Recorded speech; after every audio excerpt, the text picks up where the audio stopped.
Hey, welcome back everyone. Thank you so much for joining me once again. And so in today's video, it's a very special video. And it actually is very special because I'm gonna talk about the 26th president of Mexico, Benito Juarez. He was the 26th president of Mexico. And the reason why I'm gonna talk about him is simply because I just recently came back from a trip down from Mexico. I went to Oaxaca, Mexico, and I actually drove by Guelatao, where this president was from. And so it's very special. I'm going to talk a little bit about how is it that someone from an indigenous background, from Zapotec background, became the 26th president of Mexico. So stay tuned for that.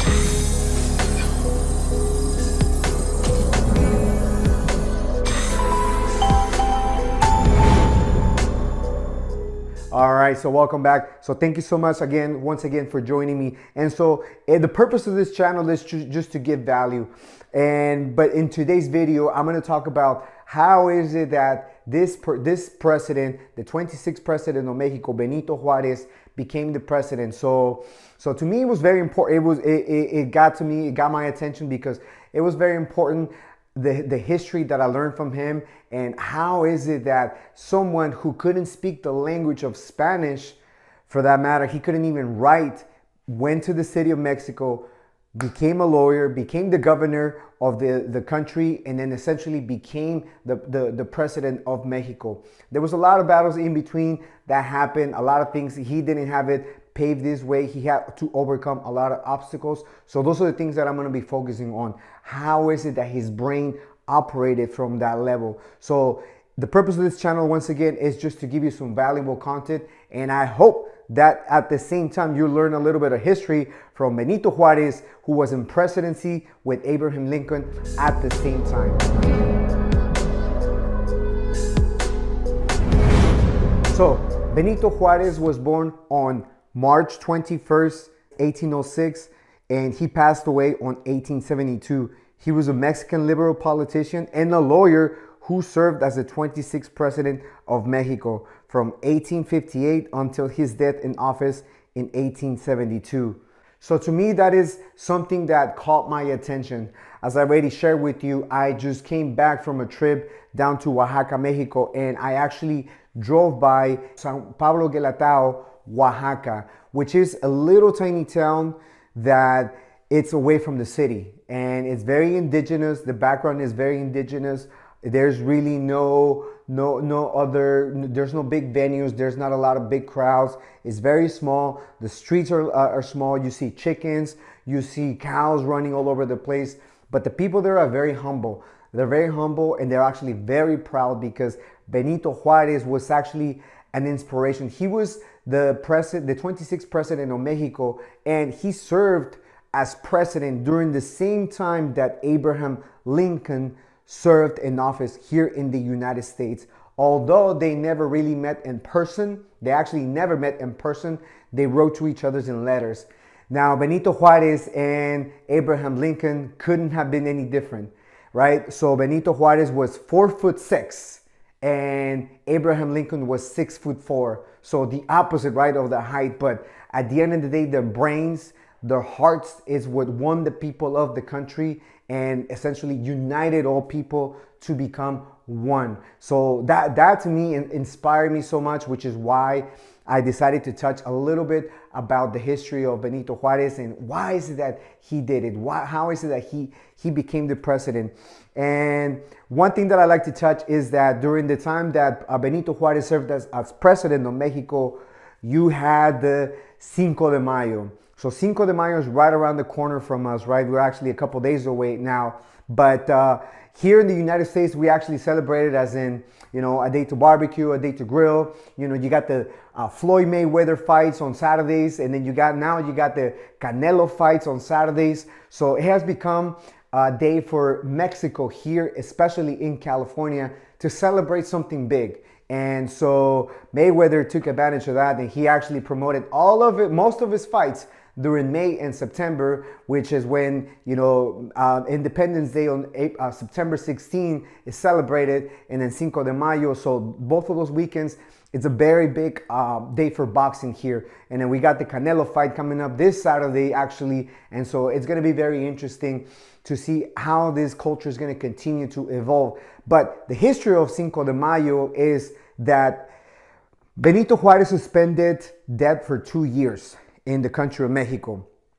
They borrow a lot of money from Great Britain, Spain, and France. So once Benito Juarez actually cut all the debt, suspended all the debt, the French didn't take it very well. So what they did is they actually attacked Mexico. So they attacked it through Puebla, another state right north from Oaxaca. So they attacked them, and that's where the Mexican soldiers at that time, they became victorious and they defeated the French. And it was during Cinco de Mayo. So that is a little bit of the history of Cinco de Mayo. And actually President Benito Juarez was in charge during that time when this happened. Now, it is very important for me to touch that, like I said earlier, Benito Juarez did not know how to read, did not know how to speak Spanish, but yet he had a vision, he had a goal, he had something in mind that he was out to do, a service, something that was calling him, and that he just decided, I'm gonna go ahead and do it. That is what I'm shooting for. So at the age of 12 years old, he left the town of Guelatao, where he went to the city of Mexico to live with his sister.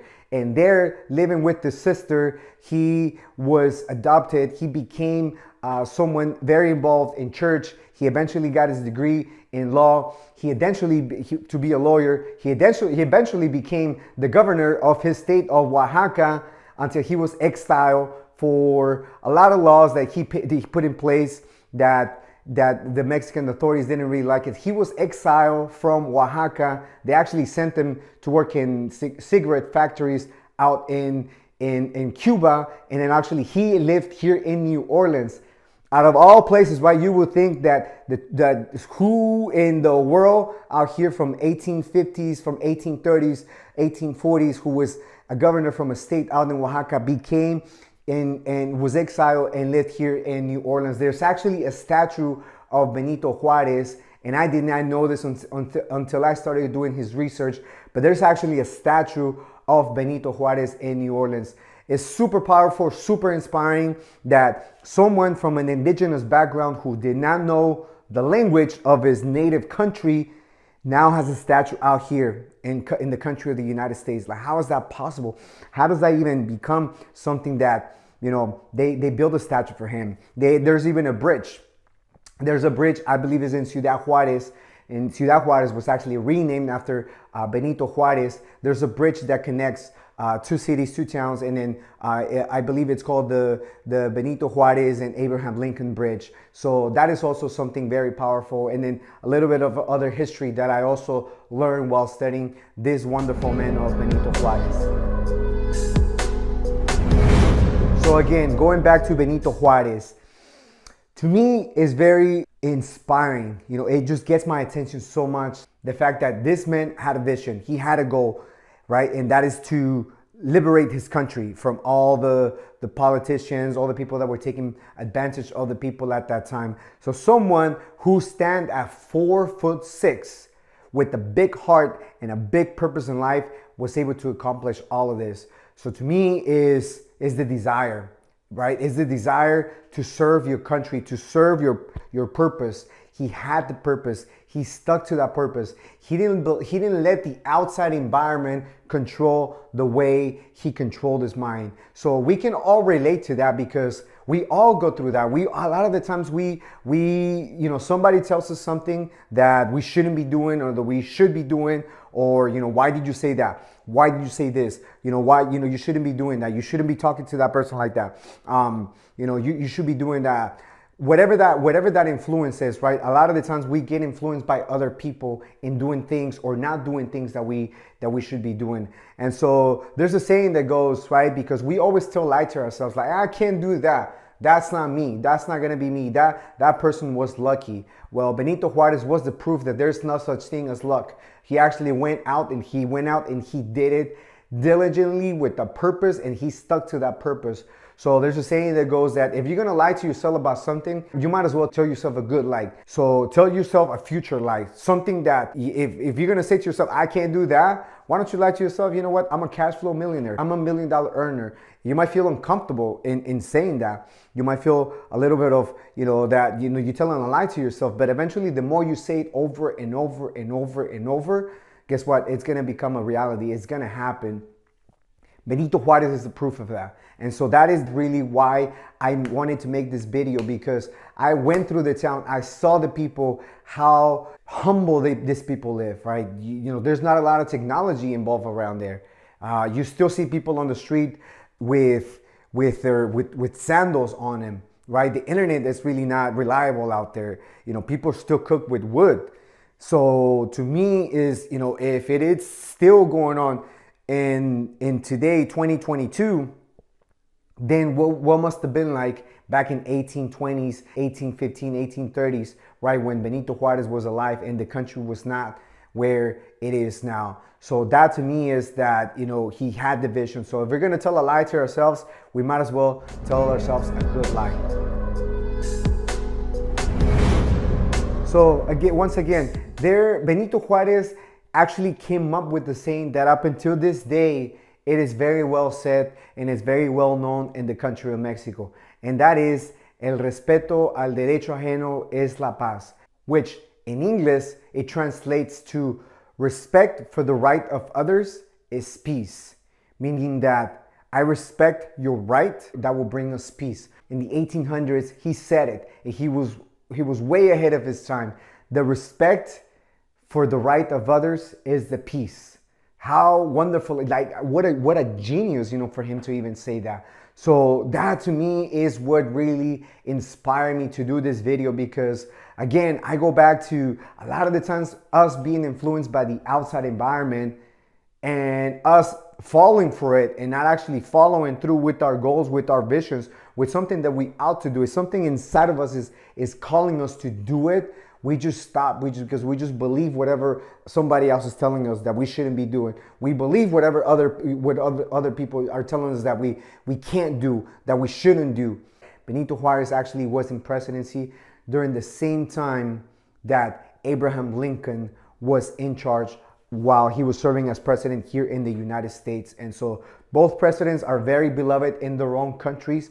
We love here Abraham Lincoln. Benito Juarez is actually a super huge, big figure in the country of Mexico. His face is printed over so many bills out there in the country, so many states, even Oaxaca de Juarez was actually named after him. So it is very inspiring for me to visit, had the opportunity to visit the country and especially drive through and visit the city of San Pablo Guelatao in Oaxaca, where I was just actually not too long ago visiting with my family, just looking at the little rivers they have there, and also looking at the cows while they walk to you. Very, very beautiful. It was very beautiful. The country is very rich in culture.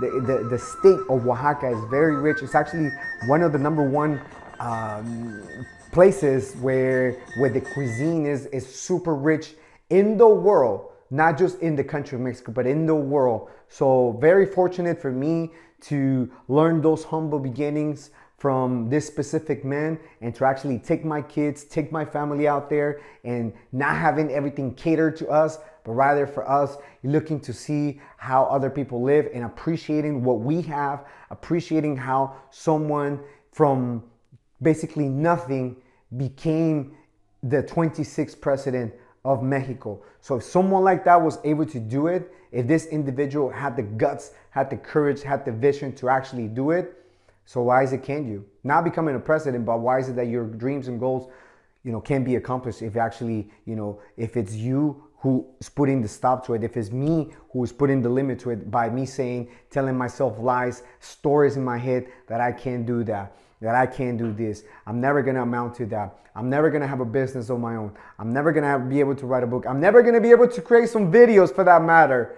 So why is it that that we can't get through that, through that break, be able to break through and accomplish our goals? So that is the purpose of my video, just in the hopes that it may inspire you, in the hopes that you can grab some type of inspiration from it, but not just the inspiration, but also the values that were taught by this man.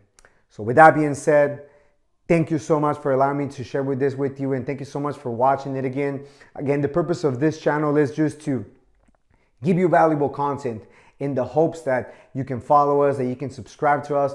All of our social media is down below, and in the process, don't forget to subscribe. Let us know how we can improve the videos. What type of videos you would like for us to do, because like I said, we're all about just giving you valuable content, but at the same time, make it entertaining.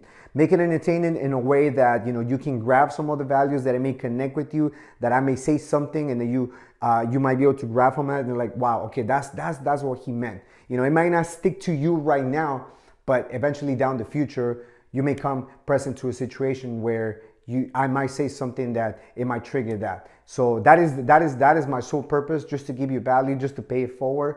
And I hope that you can grab it. I hope that you can learn from it and that it may serve you. Thank you so much for watching, and I'll see you on the next one. Bye-bye, everybody.